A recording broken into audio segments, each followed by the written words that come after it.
Right. Um, let's go to the first question. Can you talk about BYOD, including best practices during this time? I'm going to pass this one off to Andre first so we can start kind of at the compliance level, just due to the sheer amount of, compliance issues that can arise during a BYOD situation. Yes, thank you, Mark. Hello, everyone who joined us. So BYOD is an interesting topic, even when we are not facing crisis like the one that we are in the middle of right now. And typically, organizations that don't have specific program developed as how to deal with mobile devices that do not belong to organization, this would be a very challenging time to implement a program like this, because there are tons of systems that allow you to manage those remote devices. There are differences in configuration on what you can enforce on Android devices, on Apple iOS devices. So trying to implement the program as it is during those times that we have right now would be really challenging. Some things that you can consider doing today, right, is thinking about what security controls you can put in place for people who would be using through approved channels, right, or through shadow IT, their devices trying to access enterprise or corporate or company systems, right? And this merits a different conversation about what types of controls you have enabled for access from outside to inside your environment. You probably saw, and if there is an interest that we can talk a little bit more about that, there are significant attacks going on RDP access. Lots of companies, because they didn't have in place VPN, they have enabled RDP access to their own systems, internal systems. So something like that is a topic of conversation. Another thing that you may have seen would be a good conversation too is Google has Google who practices BYOD for a long time, in that sense that they consider the internal network to be pretty much as insecure as external network, and they focus on protection only of the services that they provide to employees and contractors. They have made part of their technology available to everyone, which is Google Beyond Corp remote access. So this is something to consider too. But in short, if you're trying to implement BYOD program, you probably won't have bandwidth and resources and to implement it the right way right now. What we would suggest is focus on the controls that protect your enterprise from external access. That would be the most critical right now. Thanks, Andre. And yeah, and to add on to that, some of the additional dangers you can face, right? When we're talking BYOD, it come down to really malicious insiders and individuals walking off with data they shouldn't have. Now, that hasn't really changed too much, but when we start adding in additional complexities with users bringing their own devices into the network or VPNing now from their own devices rather than having them on site, there's a little bit less control there. So, JD, do you have anything to add?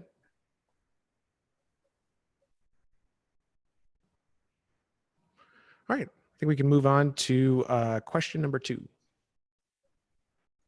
I actually did have something to add, but I was talking on mute. Sorry about that. No worries. So as Andre mentioned, VPN is huge in terms of allowing remote access in a secure manner. Today, we see more and more cloud options with our endpoint technologies, from AV tools to EDR tools, that is really easy to push to a personal device that someone may be working remotely, leveraging, whether that's their laptop, tablet, or some other sort of desktop computer. You can very easily push those agents to those machines temporarily to get some sort of security coverage, or at least awareness to those hosts. Ideally, you would want to set up something like a Citrix virtualized environment for the users to log into using two-factor authentication, and then have virtual desktops that they're utilizing in a secure and controlled environment that then are torn down at the end of each session, so they're not persistent. That's the most secure avenue to take. Now that typically takes some planning to set up something like that, which may be difficult to achieve on the fly as we are right now if you didn't have anything like that set up beforehand. And would definitely recommend, and Andre touched on it as well, as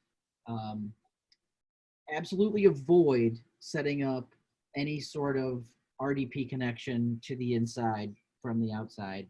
Just opening those ports alone is a security risk, pointing them at internal resources. And RDP at least once a year has a critical remote code execution vulnerability released from Microsoft. So if that happens to take place during these strange times, then you're opening yourself up to being compromised by allowing remote access via RDP to internal resources.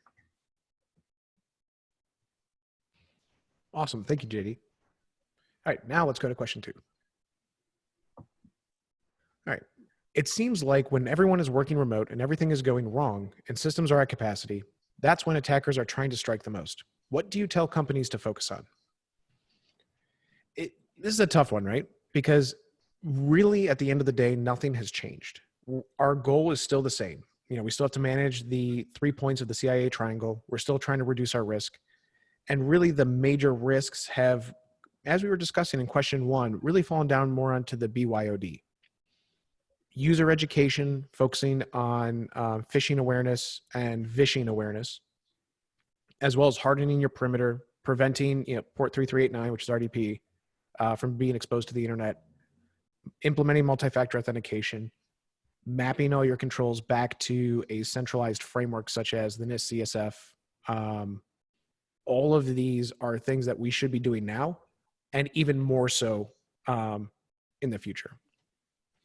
User awareness is very big, especially, if you have users who are at home and they're leveraging their family machine, and Gam sits down to check her email to see if, she got any emails from her grandkids, and she's opening up spam messages to her personal email account, and she's getting that desktop compromised that, later you're going to use to log into work and try and do your job remotely with. So user education is huge in times like this, especially when you can't guarantee or control the resources and how they're being used off the clock. You're not able to apply your permissions policies. Things aren't tied down with Active Directory. Your proxy, you're not behind a proxy at that point. So user education goes a really, really long way. And to speak directly to this question, I fully agree with Mark.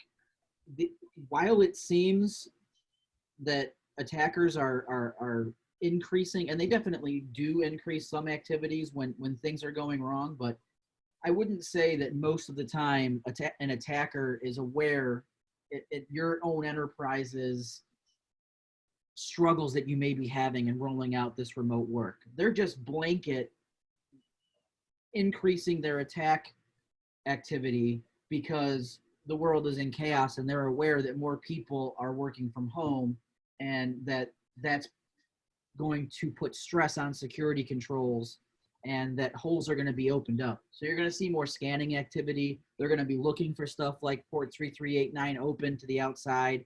That's the commonly used RDP port. And they're going to be looking to exploit things like that. The same way that during the holiday season, they're sending shipping emails for their phishing campaigns, or during tax time, they're leveraging those things. So you're going to see those sort of tactics increased, but they're not going to have an awareness for your enterprise's personal struggles unless you make that obvious with things you do on your firewall and sort of the way that you're architecting your ability to do this remote work. Yeah, couple things to add to what guys mentioned. All valid points, all good points. So from working with the clients in financial industry, we have noticed that there is a significant level uptick in credential staffing attacks, specifically on financial institutions that may be receiving funds to support people who are unemployed right now. So there are significant credential staffing attacks going on when there is an intent on the side of bad actors to gain some financial benefits from the current situation. So one of the things that you can probably do, and it goes a long way, is to emphasize to your users, including the admins, which we are guilty of sometimes ourselves, right, to make sure that the same credentials are not reused between the internal systems, the corporate systems, the bank systems, and LinkedIn and other websites that you're using. So if you can do just one little thing that you have 5 minutes for, that may be a good idea to change your password, because if that password was used somewhere else, there is a significant probability that somebody will try to exploit knowledge of that password. And not to be a message of doom, one of the things that you may want to consider with all the things going on is putting together a retainer for incident response services in case you as an organization will suffer a breach during those times. Again, our resources are limited, same as you are stretched thin. I would assume that companies that do investigation and help to determine what actually happened, where the, for example, PHI and PPI or any types of personal information were exposed, they will be stretched thin too. So you may want to have arrangement in place where you already have a partner whom you can work with to help you investigate if something is happening. And one other thing to mention is, as we are involved a lot with the clients on privacy, in privacy field too, some things were suspended, like for example, in the area of telemedicine, there were significant, I would say, significant lacks as to enforcing HIPAA rules and for the duration of coronavirus. But at the same time, California Consumer Privacy Act, there was a request from the companies to suspend this act until the pandemic ends. This was not taken the way it was asked for. So California decided that there will be no relaxation of CCPA rules for the duration of this pandemic. So again, be prepared, make simple things, carry out simple things, change your password. If there is any suspicion that is reused somewhere, let your users do the same and be prepared for the worst. Great. Thank you, Andre. All right, let's move on to question number 3. Is there a possibility to practice a tabletop exercise online because of social distancing? Being our resident tabletop exercise expert, I will defer to Andre on this one. Oh, absolutely. Yeah. We prefer to do those tabletop exercises. And let's clarify what we are talking here about, because you can have tabletop exercises for disaster recovery, which is probably not the right time to do right now, because we should be acting according to our DR and business continuity plans right now. So we are being tested as it is right now on how well we have our DR and BC program prepared and structured and implemented. As we think about incident response, information security incident response, DR exercises, desktop exercises, right? Sorry, desktop exercises.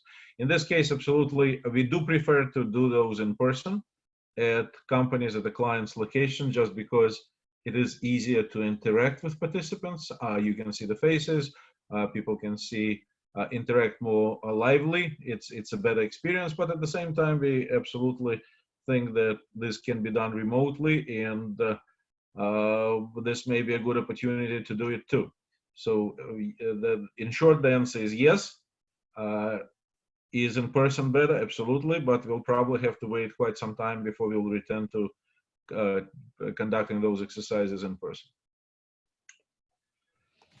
And I absolutely agree. You know, we are in a business continuity situation right now. You know, essentially nobody's allowed to go to the office. So the office has been, minus the, minus the inability to access on-site assets, it, for all intents and purposes, has been hit by an asteroid. So all of this remote access, all of our all business continuity plans have been kicked into motion, at least on our end and what we've been seeing across our client base. So going back to the question of, is there a possibility? Absolutely. Just because we are social distancing, just because we are stuck at home does not mean that we can't work in the same way in our specific field. So we have held multiple Zoom meetings, multiple Microsoft Team meetings, whatever video conferencing system you'd like.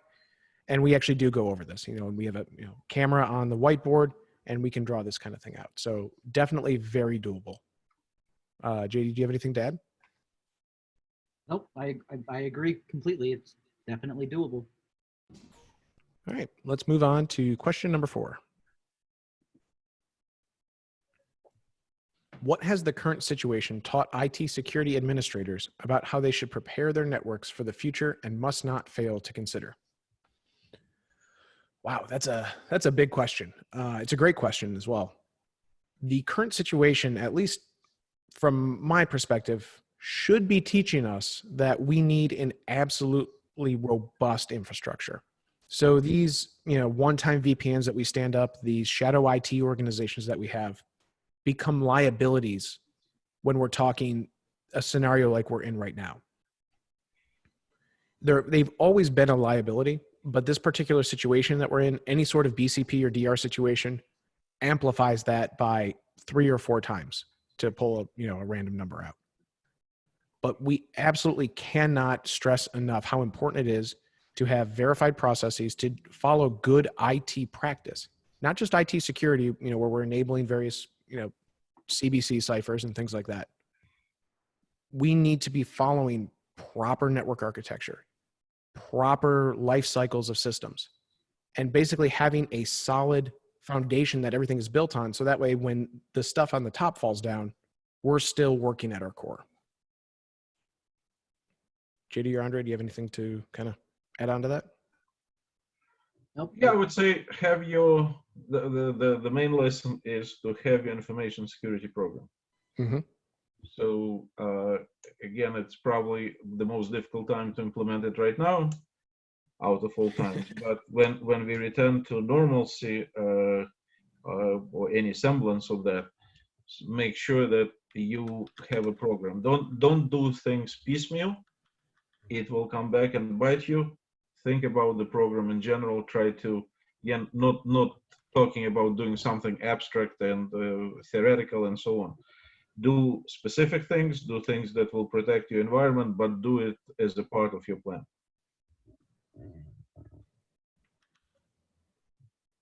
Perfect. Oh, it looks like we have a... It's good to see your text too, Carl. All right, let's move on to question number 5. How can my team best prepare for the return of our employees to our physical business location? Make everybody take a bath and hand sanitizer before they take their desks. That's a really good one. I was going to say, a muffin basket. That would be pretty fantastic. But, really, from a technical perspective, making sure that, if your system could handle it before, they should be able to handle it again. The only things you might need to worry about are user behaviors that have changed in the time that they've been working from home. So for example, if you've got restrictive outbound URL filtering, like, you block Facebook, you might see more people trying to go out to Facebook. You might see people trying to go around some of the security controls that you have to kind of replicate what they've had at home while they've been working from home. So that becomes a decision on your part of whether or not you want to loosen some of these restrictions or stringently enforce them. I'm all about stringent enforcement, but everyone has different user bases and different different delivery requirements.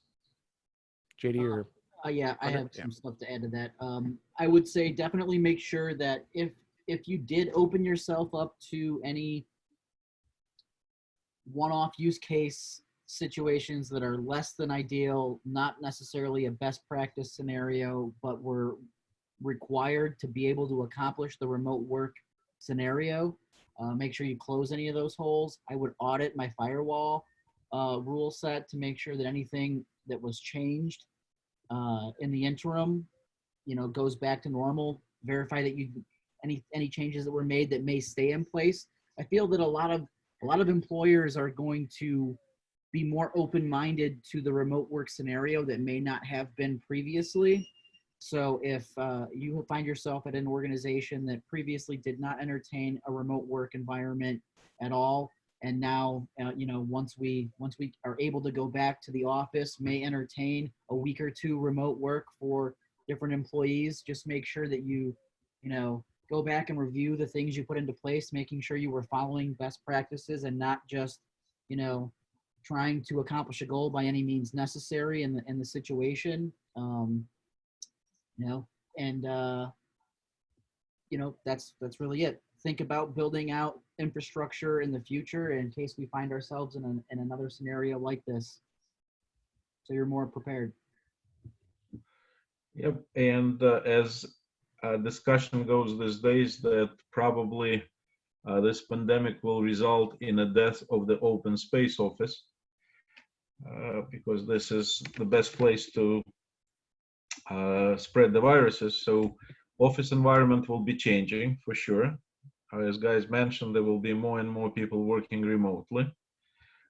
So you have to think about your interaction with your users and communication channels, how to keep them in the future open and useful, even in scenarios where you don't come to the office and interact with your users face to face.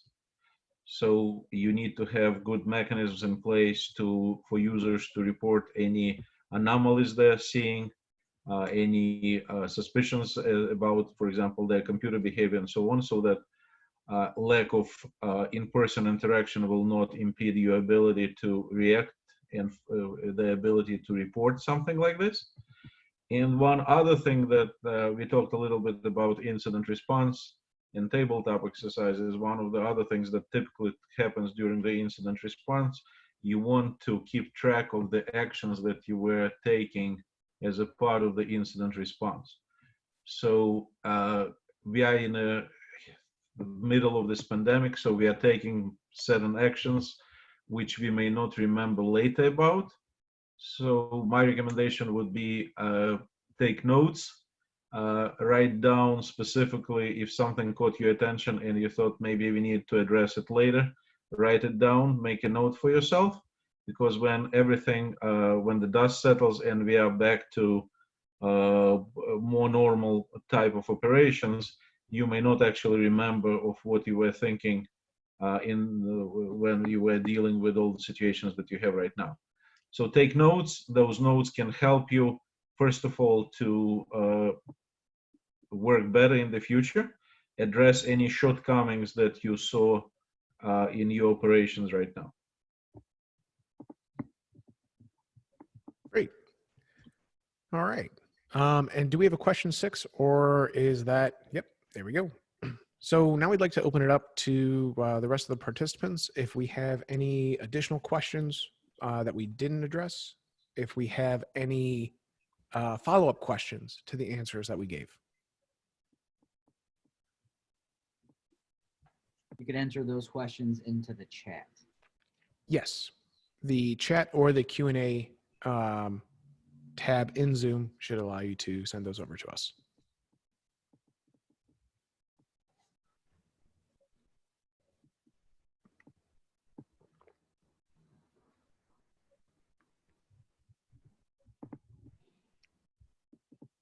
All right, looks like we are all set. If you guys have any questions down the road or anything like that. I think we have one more question from there we go. attendee whom we all like and interact a lot with. Carl It said, what is the first biggest bang for the buck thing you would do to secure BYOD devices? That is a great question. NGAV, probably one of the top things in my book. Some form of more advanced antivirus that you would not find on a commercial or consumer machine, mostly to avoid an individual targeting someone like we were talking about in the beginning, where your grandma's using a shared machine and she downloads something and then the attacker gets in when you connect to your VPN or something like that. So that for me would probably be the best one. Plus it allows you to do some decent asset management and that sort of thing. Unfortunately, you also run into the issue of asking somebody to install something on their device that is meant for work, that is controlled by work. And so then they could view everything you do. You could view everything they do, even if it's personal. So pros and cons to both of those, but that would be my answer. JD? I agree. NVAG or an EDR tool. I would probably lean towards an EDR tool because most EDR tools allow for some remote remediation activities other than just like a file delete or a quarantine. You can isolate things from the network. You can kill services. You can delete files from the registry, etc. You can go a little bit deeper with an EDR tool than you can NGAV. So I would lean that way. Most BYOD devices already have some form of AV running on them, even if it's just Microsoft Defender. So as long as that's updating, I would go the EDR route personally. Yeah, one thing that I would add, and this is based on the malware news that just came in about malware that can be installed on Android systems and not only steal your credentials, but also use your one-time OTP passwords, right? Dual factor authentication. If the software that generates is installed on the same machine, so pretty much, or same device, to say it better, right?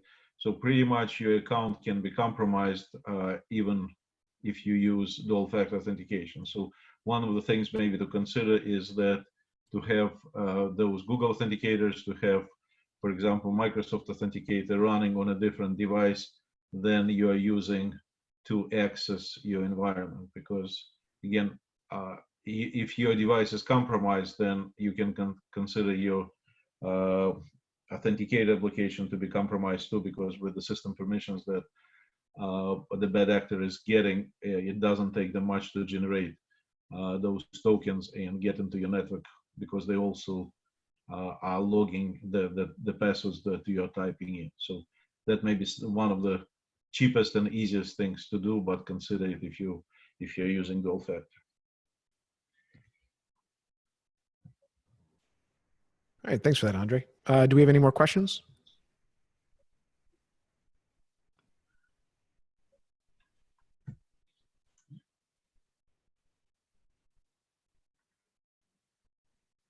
All right. Well, hey, thank you all for attending. And if you're listening after the fact, thank you all for listening. And if you have any additional questions, don't hesitate to reach out. Do tell@redleg.com.